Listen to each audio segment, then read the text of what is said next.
Assalamualaikum warahmatullahi wabarakatuh. Alhamdulillahirabbil alamin wa bihi nasta'inu 'ala umuri dunya waddin. Wassalatu wassalamu 'ala asyrofil mursalin wa maulana Muhammad wa 'ala alihi wa sahbihi ajma'in. Alhamdulillah, segala puji bagi Allah dan teruskan alam yang hanya atas limpahan rahmat serta karunia-Nya hingga pada kesempatan pagi menjelang siang hari ini kita bisa berkumpul bersilaturahim di gedung Ki Bagus Hadikusumo dalam rangka kita silaturahim keluarga SD Qoryah Thayyibah Purwokerto. Salawat serta salam semoga tetap tercurah kepada junjungan kita Nabi Agung Muhammad Sallallahu Alaihi Wasallam, kepada keluarga serta sahabat-sahabatnya yang berkat atas perjuangan mereka sehingga sampai hari ini kita masih bisa menikmati indahnya iman, indahnya Islam. Yang kami hormati pengurus Yayasan Qoryah Thayyibah Purwokerto, ada pembina yayasan dan bendahara yayasan sepertinya belum hadir. Ada sekretaris yayasan Bapak Ibnu Ghazali, kemudian ada kepala bagian pendidikan Ustadzah Nina, ada kepala bagian kerumah tanggaan Ustadz Kusnadi, serta para kepala unit, ada unit BMT Bu Sabtiningrum, ada unit Rasis Ustadz Alimin, kemudian ada kepala unit TP kita Ustadzah Ella, kemudian kepala SD kita Ustadz Cacap Supriyatno, serta para ustadzah SD Qoryah Thayyibah yang berbahagia, serta Bapak Ibu wali murid yang kami hormati pula.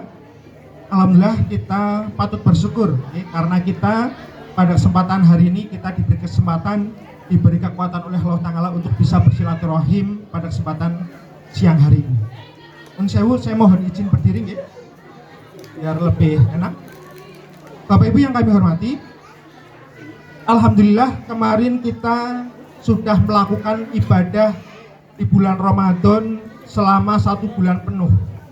Dengan kita melaksanakan ibadah puasa Ramadan, kita melaksanakan sholat malam di bulan Ramadan, insya Allah dosa-dosa kita terhadap Allah itu telah diampuni. Rasulullah SAW bersabda, "Man shoma Ramadan imanan wahtisaban ghufira lahu ma taqaddama min dzambi." Barang siapa yang melaksanakan saum, melaksanakan puasa di bulan Ramadan karena iman dan mengharap ridha Allah, maka Allah Ta'ala akan menghapuskan dosa-dosanya yang telah lalu.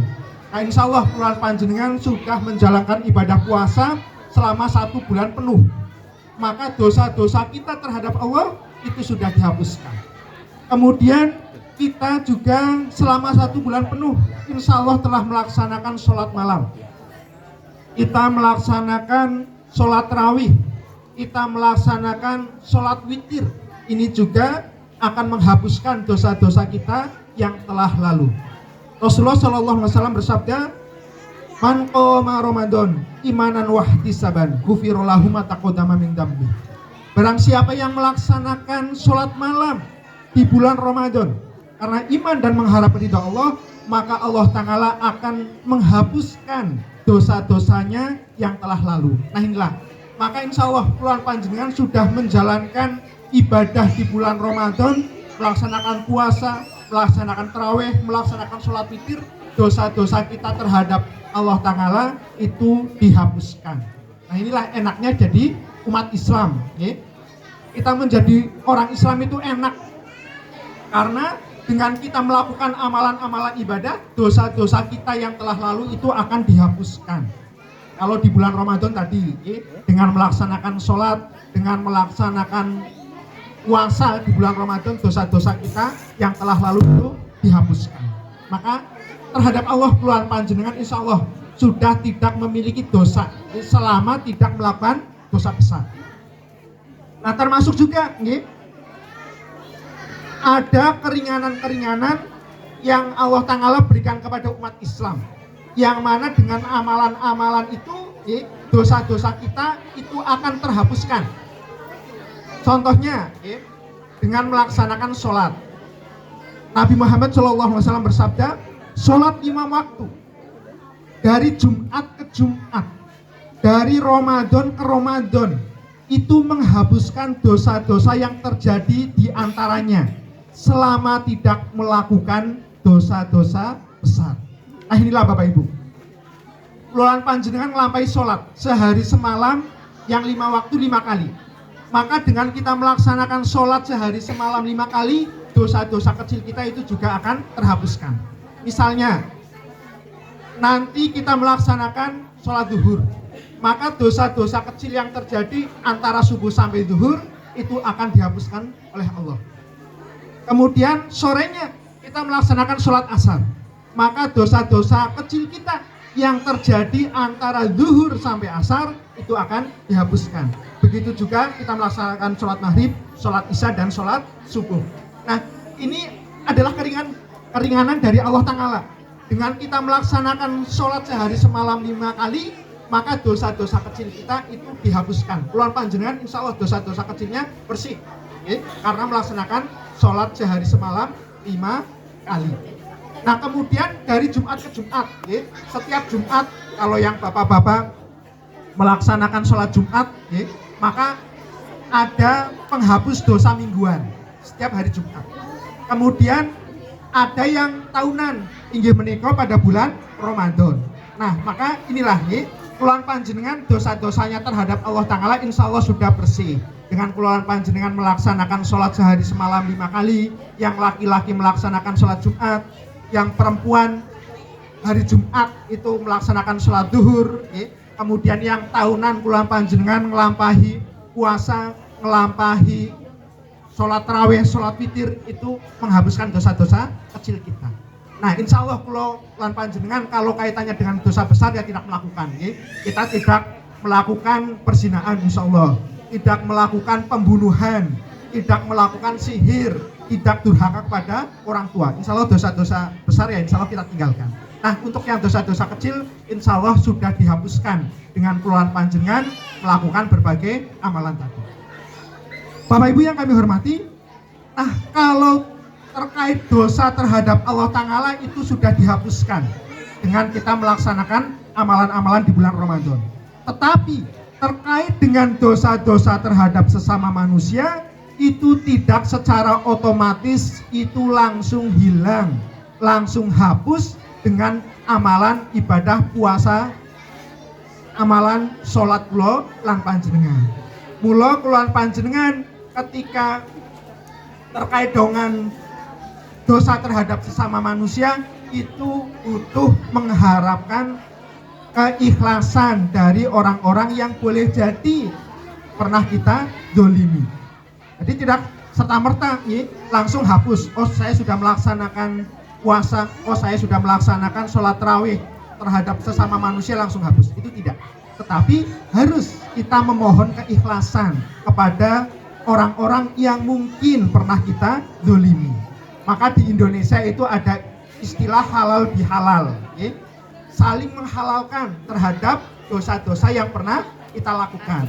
Dengan kita bersilaturahim, kita memohon maaf atas kesalahan kita, kemudian orang yang kita zolimi memaafkan, insya Allah dosa kita terhadap orang tersebut itu akan terhapuskan.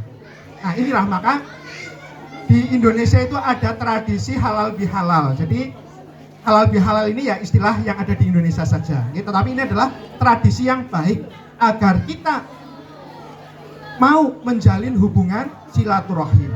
Jadi silaturahim ini adalah ajaran Islam. Allah Ta'ala berfirman, wattaqullahalladzi tasaaluna bihi wal arham. Dan bertakwalah kepada Allah yang dengan menyebut namanya engkau saling meminta satu sama lain, dan hubungkanlah tali silaturahim. Nah, maka di sini kula panjenengan hadir dalam rangka acara silaturahim SD Qoryah Thayyibah ini adalah dalam rangka mematuhi perintah Allah di dalam Quran surat An-Nisa ayat 1 agar kita menjalin hubungan silaturahim. Nah, karena silaturahim ini diperintahkan oleh Allah Ta'ala, dicantumkan di dalam Al-Quran, pasti hikmah dari silaturahim ini sangat besar sekali. Jadi apa-apa yang diperintahkan oleh Allah Ta'ala itu pasti memiliki hikmah yang sangat besar. Bapak Ibu yang kami hormati, nah apa saja hikmah dari silaturahim? Yang pertama, dengan kita menjalin silaturahim, maka Allah Ta'ala itu akan memanjangkan usia kita, kemudian akan melapangkan rizki kita. Rasulullah SAW bersabda, barang siapa yang senang, man ahabba, barang siapa yang suka, dilapangkan rizkinya dan dipanjangkan umurnya, maka hendaklah dia menyambung tali silaturahim. Nah, jadi dengan kulolan panjenengan menjalin silaturahim, Rasulullah menjanjikan yang pertama akan dipanjangkan umurnya, kemudian akan dilapangkan rizkinya. Kalau terkait dengan dilapangkan rizkinya, kulolan panjenengan insya Allah memahaminya sangat mudah. Kulolan panjenengan silaturahim, datang ke tempat saudara atau hadir pada kesempatan hari ini, kulolan panjenengan akan mendapatkan rezeki, ya misalnya, disuguhi. Kalau misalnya kita silaturahim ke tetangga, di tetangga ada mendoan, kulolan panjenengan karena mau bersilaturahim, ya mendapatkan mendoan, walaupun di rumah mungkin kita tidak ada mendoan. Nah ini kan orang Banyumas suka dengan mendoan, di mana-mana biasanya hidangannya mendoan, gorengan, kerja bakti ya yang disuguhkan gorengan, kemudian arisan yang disuguhkan gorengan, acara halal bihalal yang disuguhkan gorengan. Ya, ini jadi orang Banyumas biasanya suka gorengan. Nah misalnya di rumah kita tidak ada gorengan, tetapi karena kita mau bersilaturahim, kita bisa menikmati gorengan. Ini adalah rezeki bagi kita. Kemudian dengan kita bersilaturahim, maka akan dibukakan juga pintu-pintu rezeki. Misalnya, kita bersilaturahim kepada tetangga atau teman kita. Kemudian teman kita bercerita bahwa dia sedang memiliki proyek atau memiliki pekerjaan. Nah, dengan kita bersilaturahim, kita jadi tahu, oh ternyata ada proyek, nah kita bisa ikut. Kemudian ada lowongan pekerjaan, saya bisa ikut. Nah ini dengan silaturahim itu membuka jalan-jalan rezeki. Bapak Ibu yang kami hormati, jadi ada sebuah penelitian pada tahun 1970-an di Harvard University. Jadi di sana pernah dilakukan penelitian tentang orang yang mendapatkan pekerjaan. Apa saja faktor yang bisa orang itu mendapatkan pekerjaan? Ternyata dari penelitian tersebut diperoleh hasil bahwa mayoritas orang itu mendapatkan pekerjaan itu adalah karena adanya koneksi pribadi, adanya hubungan silaturahim. Kita tahu sekarang zaman sudah berubah, informasi sudah terbuka lebar di internet. Tetapi orang itu lebih cenderung ketika ingin memperkerjakan orang, ya ada kaitannya dengan kenalan, masih seperti itu. Ini menunjukkan bahwa silaturahim itu membuka jalan-jalan rezeki. Maka Nabi menyampaikan, barang siapa yang suka dilapangkan rezekinya, hendaklah ya menjalin silaturahim. Bapak Ibu yang kami hormati, kemudian Nabi juga menyampaikan bahwa orang yang bersilaturahim itu akan dipanjangkan umurnya. Nah, maksud dipanjangkan umurnya ini bisa berarti makna hakiki atau bisa berarti makna kiasan. Yang makna hakiki ini pernah diteliti pada tahun 1964 sampai 1975. Jadi pernah dilakukan penelitian di California terhadap 4.275 orang. Dilakukan penelitian, maka ternyata hasil penelitian itu menyebutkan bahwa orang-orang yang tidak mau bergaul, orang-orang yang introvert, tidak mau bersosialisasi, tingkat kematiannya 3 kali lebih tinggi dibandingkan dengan orang-orang yang suka bersosialisasi, suka bersilaturahim. Nah inilah, jadi ini fakta ilmiah, bahwa orang-orang yang suka bersilaturahim itu usianya akan dipanjangkan. Kenapa? Karena orang-orang yang rajin bersilaturahim secara psikologis dia itu akan sehat. Dengan bersilaturahim kula panjenengan bisa bertukar pikiran, bisa bercerita, bisa tertawa bareng. Coba bayangkan kalau kita itu tidak mau bersilaturahim, kula panjenengan itu tidak mau bersosialisasi dengan orang lain. Ketika ada permasalahan kita pikir sendiri, pusing-pusing sendiri, bingung-bingung sendiri, bengel-bengel sendiri, akhirnya ketawa-ketawa sendiri. Nah, ini orang-orang yang tidak mau bergaul. Maka orang-orang yang tidak mau bergaul ini secara psikis ya dia akan sakit. Kemudian kalau psikologinya sakit ya, psikisnya sakit, jiwanya sakit, nanti akan berpengaruh terhadap fisiknya. Nah, orang-orang yang rajin bersilaturahim maka dia itu secara mental itu akan sehat. Orang yang mentalnya sehat, daya imunitas tubuhnya itu akan baik. Orang yang daya imunitas tubuhnya baik, maka dia tidak mudah terserang penyakit. Nah, maka orang yang rajin bersilaturahim, usia harapan hidupnya itu lebih tinggi dibandingkan dengan orang-orang yang tidak suka bersilaturahim, dengan orang-orang yang tidak suka bersosialisasi. Nah, ini adalah pengertian dipanjangkan umurnya dalam arti nyata. Jadi memang menurut penelitian orang yang bersilaturahim itu usia harapan hidupnya itu lebih tinggi dibandingkan dengan orang-orang yang tidak suka bersosialisasi. Kemudian arti kiasannya apa? Arti kiasan dipanjangkan umurnya adalah bahwa kalau kita rajin bersilaturahim, insya Allah walaupun kula lan panjenengan sudah meninggal, nama kita itu akan tetap dikenang oleh orang. Nama kita itu akan tetap disebut-sebut oleh orang. Ini maksud dari dipanjangkan umurnya. Kita boleh jadi sudah meninggal, tetapi nama kita itu masih dikenang orang, masih disebut-sebut orang karena kita rajin silaturahim. Iya ya. Nini Tulkiem misalipun ya. Nini Tulkiem biasane bada ya, endong gawa gedang saiki wis ora anak. Lah wong apik banget. Nah, walaupun sudah meninggal ya, tetapi namanya masih disebut, masih dikenang orang. Ini berarti usianya panjang ya. Kula panjenengan banyak contohnya terkait dengan orang yang sudah meninggal tetapi namanya masih dikenang ya. Jenderal Sudirman misalnya, usianya tidak sampai 50 tahun, tetapi beliau namanya masih dikenang. Ini umurnya panjang, masih kita ingat-ingat selalu. Di mana-mana ada nama Jalan Jenderal Sudirman. Nah, ini usianya panjang. Kemudian arti selanjutnya, makna kiasan dari dipanjangkan umurnya adalah dengan kita rajin silaturahim, maka usia kita menjadi berkah. Umur kita menjadi berkah. Misal, kula panjenengan punya saudara.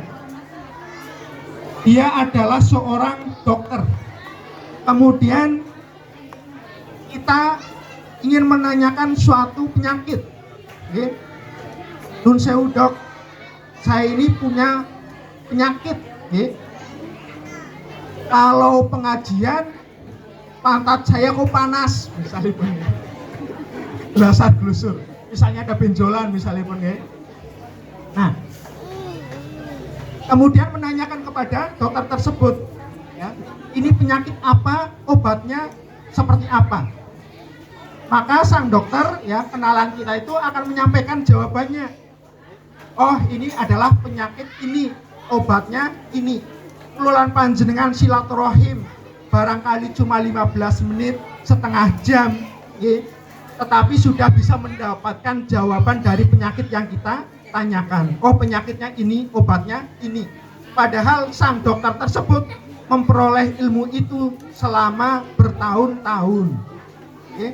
Misalnya kuliah kedokterannya 5 tahun sendiri, kemudian koasnya 2 tahun sendiri. Untuk mendapatkan ilmu itu dia membutuhkan waktu 7 tahun.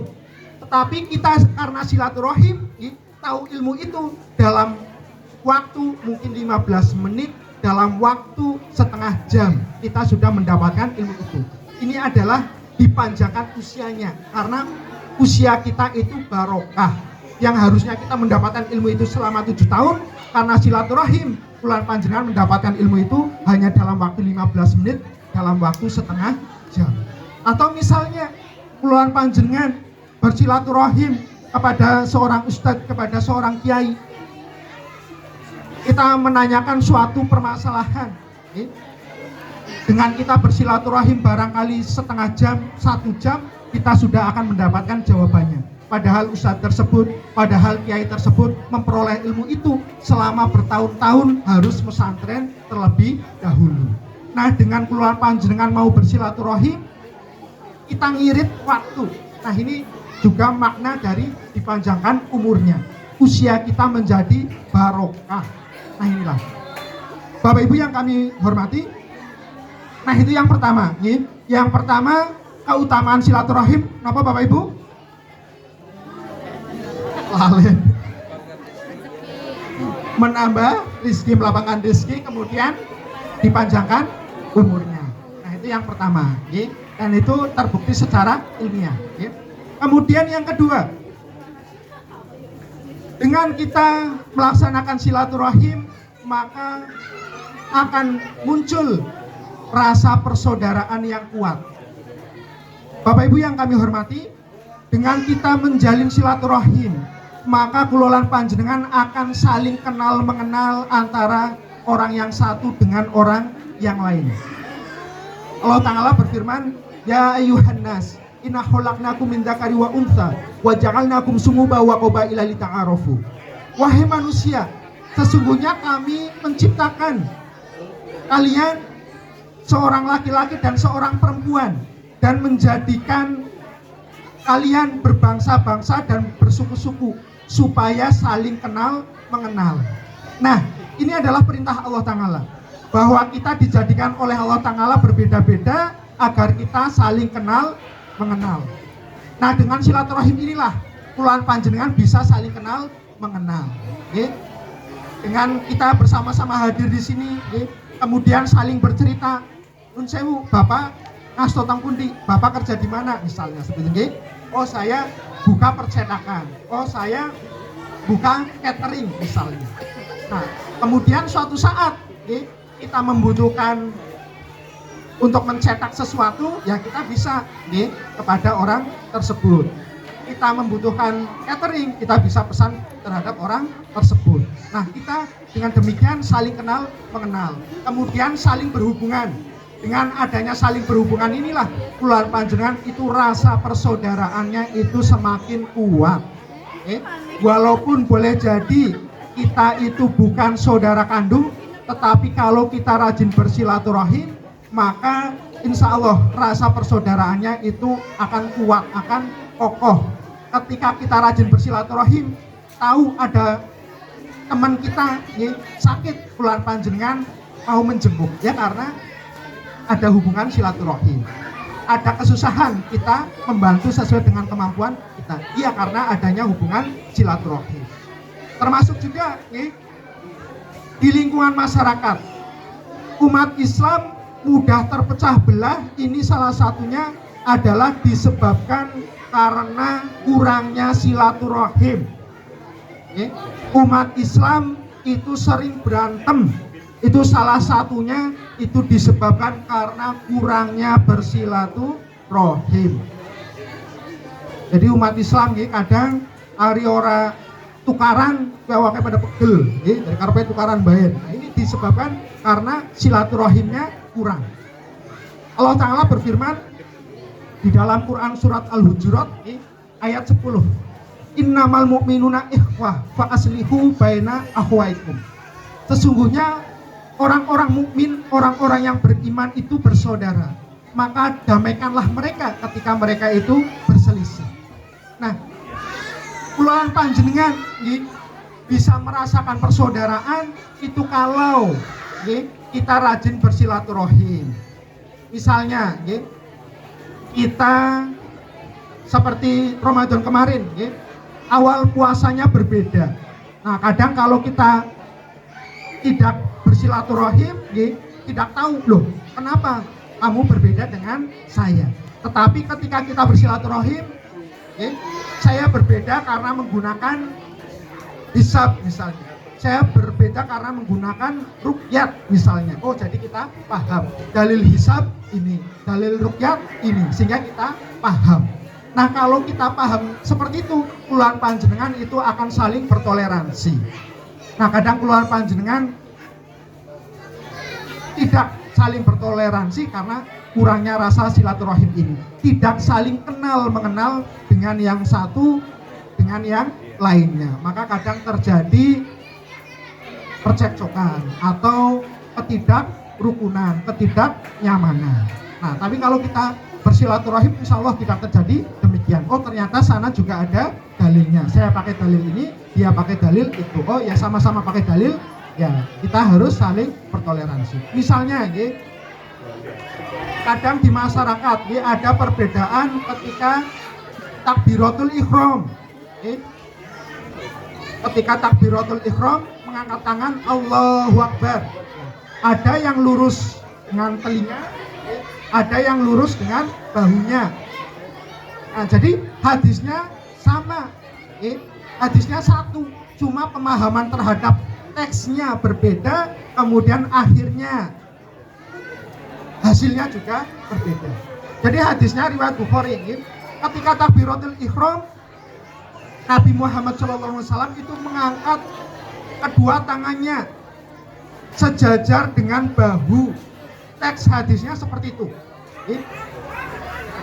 Cuma permasalahannya sejajar dengan bahu itu yang mana? Yang atas, yang sebelah sini, yang sebelah sini, atau yang sebelah sini. Akhirnya kan berbeda. Yang berpendapat bahwa yang sejajar bahunya itu adalah ujung jarinya, jadinya seperti ini.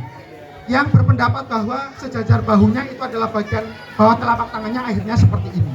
Maka takbiratul ihramnya berbeda. Padahal teks hadisnya satu.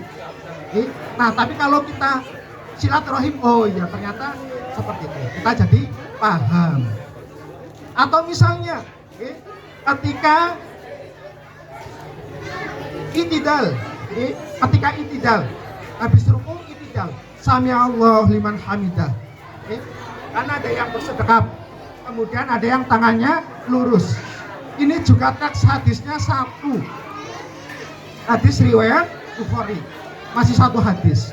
Jadi ketika Rasulullah SAW itidal, sendi-sendinya itu berada kembali pada posisi semula. Nah, ulama berbeda pendapat. Posisi semulanya itu sebelum sholat atau sudah masuk sholat. Ketika sebelum sholat kan berdiri seperti ini, maka sami Allah liman hamidah lurus seperti ini. Kembali seperti semulanya saat sudah sholat. Ya, saat sholat baca Al-Fatihah, baca suratan, tangannya bersedekap. Maka yang berpendapat demikian, sami Allah liman hamidah, ya bersedekap. Nah, padahal teks hadisnya satu. Pemahaman terhadap teks itu yang kemudian berbeda, ya hasilnya berbeda. Nah, kalau yang sudah tahu, ya keluar panjenengan toleran.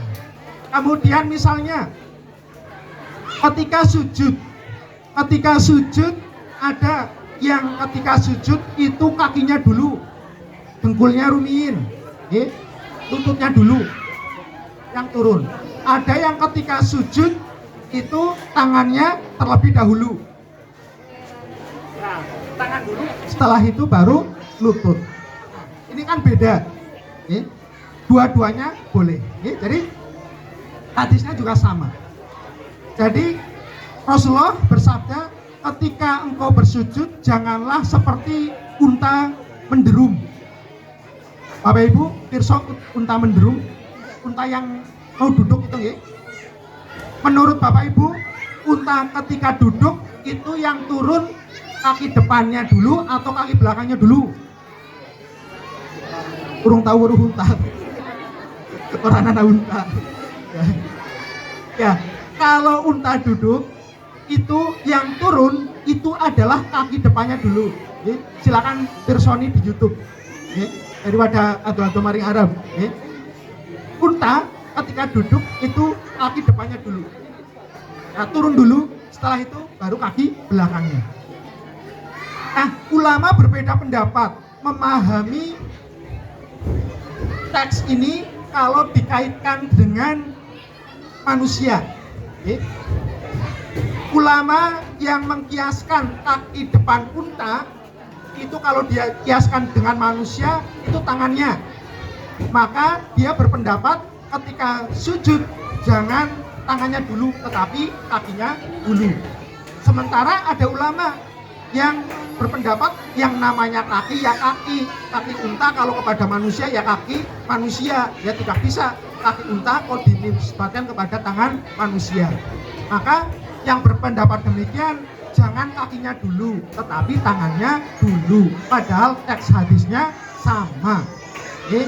Nah, jadi boleh mau kakinya dulu ya boleh yang turun, mau tangannya dulu yang turun juga boleh. Yang tidak boleh ketika sujud yang turun sirahe disit. Nah, itu tidak boleh. Ini yang nyungsep ya kejebles, ini balik-balik nah, rumah sakit. Nah, itu jadi boleh saja ini keluhan panjenengan berbeda dalam masalah-masalah khilafiyah. Nah, ini kan bisa kita ketahui kalau kita itu saling bersilaturahim. Oh ya, ternyata ana dalile.